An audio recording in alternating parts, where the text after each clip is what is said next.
কংগ্রেস ও CPM রাজ্যের মানুষকে বিভ্রান্ত করার জন্য প্রয়াস করছে। তাদের আতাতের চেহারা সবার জানা। এই রাজ্যে কংগ্রেস ও বামেদের রাজত্বে কি হয়েছে মানুষ ভুলে যায়নি। তাই আসন্ন নির্বাচনে অশুভ জোটকে পরাস্ত করতে রাজ্যের 2টি লোকসভা আসনে বিজেপি প্রার্থীদের জয়ী করার জন্য আহ্বান জানান প্রদেশ বিজেপি সভাপতি রাজীব ভট্টাচার্য। আগরতলায় প্রদেশ বিজেপি কার্যালয়ে আয়োজিত এক সাংবাদিক সম্মেলনে এই আহ্বান রাখেন তিনি। আসন্ন এবারের নির্বাচনে ইন্ডিয়া জোটের ব্যানারে একত্রিতভাবে প্রতিদ্বন্দ্বিতা করছে একসময়কার রাজ্যের প্রধান দুই রাজনৈতিক দল কংগ্রেস ও বামেরা। বর্তমান শাসকদের পরাজিত করার লক্ষ্যমাত্রাকে সামনে রেখে বাম কংগ্রেসের এই জোট। দুই দলের এই জোট নিয়ে এবার সরব হল রাজ্যের ক্ষমতাসীন শাসক দল ভারতীয় জনতা পার্টি। নির্বাচনী প্রাক মুহূর্তে বাম কংগ্রেসের জোটকে অশুভ জোট বলে আখ্যায়িত করল প্রদেশ বিজেপি। রবিবার আগরতলা প্রদেশ বিজেপি কার্যালয়ে এক সাংবাদিক সম্মেলনে জোট নিয়ে সোচ্চার হলেন প্রদেশ বিজেপির সভাপতি রাজীব ভট্টাচার্য। দলের নির্বাচন পরিচালন কমিটির কনভেনার মন্ত্রী প্রণজিৎ সিংহ রায়, দলের সহসভাপতি ডক্টর অশোক সিনহা, মুখপাত্র সুব্রত চক্রবর্তীকে পাশে রেখে আয়োজিত সাংবাদিক সম্মেলনে এদিন সভাপতি রাজীব ভট্টাচার্য বলেন, কংগ্রেস ও সিপিএম রাজ্যের মানুষকে বিভ্রান্ত করে রাজনীতি করার চেষ্টা করছে। কংগ্রেসের দীর্ঘ শাসনে সবচেয়ে বেশি বঞ্চিত হয়েছে উত্তর পূর্বাঞ্চল। তারা বিভাজনী রাজনীতি প্রয়োগ করে উত্তর পূর্বাঞ্চলকে অবহেলা করেছে। শুধু তাই নয়, তাদের দুর্নীতির একখাই হিসেবে ব্যবহার করা হয়েছে উত্তর পূর্বাঞ্চলকে। কিন্তু 2014 সালে মোদীজি প্রধানমন্ত্রী হবার পর প্রথম পদক্ষেপ নিয়েছে উত্তর পূর্বাঞ্চল উন্নয়ন করার জন্য। এই রাজ্য বাম কংগ্রেসের রাজত্বে মানুষের অবস্থা কিরকম ছিল তা প্রত্যেকেই জানা। দীর্ঘ বাম শাসনে বহু কংগ্রেস কর্মী নেতা খুন হয়েছে, আর এখন নিজেদের স্বার্থে তারা একে অপরের সাথে জোট করেছে।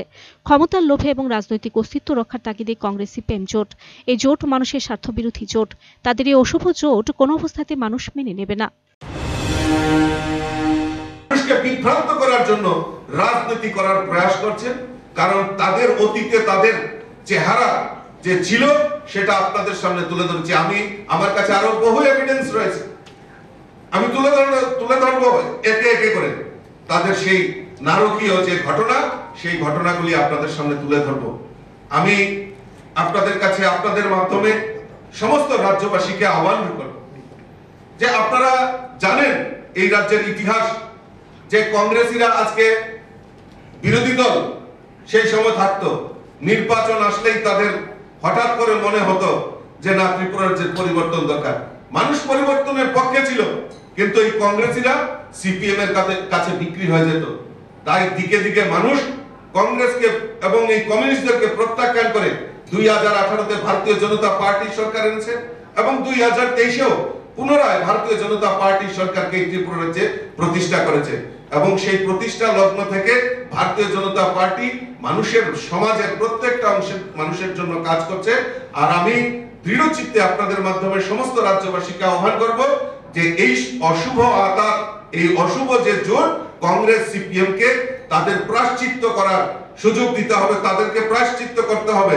এই ত্রিপুরা রাজ্যের মানুষের কাছে, সকলের কাছে ক্ষমা চাইতে হবে। তারা কিসের স্বার্থে, কাদের স্বার্থে আজকে এই অশুভ আতাত করেছে। আগামী লোকসভা নির্বাচনে আমাদের পূর্ব এবং পশ্চিম আসনে প্রার্থীদেরকে বিপুল ভোটে জয় করার জন্য আমি আহ্বান রাখছি এবং তখনই তাদের প্রতি এই কংগ্রেস সিপিএম এর রিপোর্ট সার্চ ইন্ডিয়া 10